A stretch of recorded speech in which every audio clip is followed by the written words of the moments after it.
कृषी मंत्री माणिकराव कोकाटेंसह त्यांचे बंधू सुनील कोकाटे अडचणीत 2 वर्षांचा कारावास आणि 50,000चा दंड। 1995 साली कागदपत्रांची फेरफार आणि फसवणुकीच्या प्रकरणी दोषी। माझ्या राजीनाम्याची मागणी होऊ शकते, मात्र न्याय मागण्यासाठी हायकोर्टात जाणार। 2 वर्षांची शिक्षा सुनावल्यानंतर कृषी मंत्री माणिकराव कोकाटेंची प्रतिक्रिया।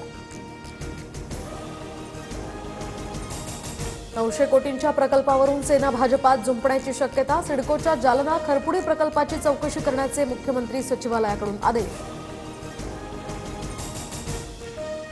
काही शाळांना चुकीच्या पद्धतीने अल्पसंख्याक दर्जा, सूत्रांची माहिती। फडणवीसांकडून घटनेची दखल। अल्पसंख्याक विभागाच्या निर्णयाला मुख्यमंत्र्यांकडून स्थगिती। शिंदेंच्या नावाला पवारांनी विरोध केला नव्हता, शिवसेना नेत्यांचा दावा। तर महाविकास आघाडी सरकार स्थापनेच्या वेळी शिंदे ज्युनियर होते। भुजबळांची प्रतिक्रिया। शिवसेना नेत्यांचा दावा भुजबळांनी खोडून काढल्याची चर्चा।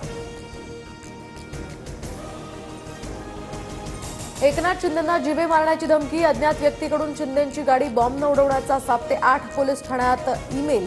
पुढील तपास या संदर्भात सुरू। दादांच्या सर्व मंत्र्यांना सूचना असताना सुद्धा राष्ट्रवादीच्या मुंबईतील एकाही जनता दरबाराला धनंजय मुंडेंची हजेरी नाही। 6 आठवड्यांनंतर सुद्धा मुंडेंचा एकही जनता दरबार नाही। मंत्रिमंडळाच्या परवानगीविनाच धनंजय मुंडेंनी पैसे वर्ग करण्याचे आदेश दिले। दमानियांचा मुंडेंवर 200 कोटींच्या घोटाळ्याचा आरोप, तर प्रस्ताव मंजूर झालाच नसल्याचा दमानियांचा दावा। खोट्या कागदपत्रांच्या आधारे दमानियांचा आक्षेप। कॅबिनेटमध्ये मंत्री विभागातली खरेदी आणि थेट पुरवठ्याला मान्यता। दमानियांच्या आरोपांवर धनंजय मुंडेंचं स्पष्टीकरण।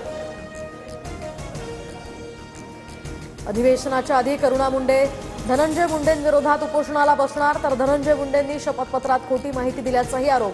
धनंजय मुंडेंची आमदारकी रद्द करण्याची मागणी।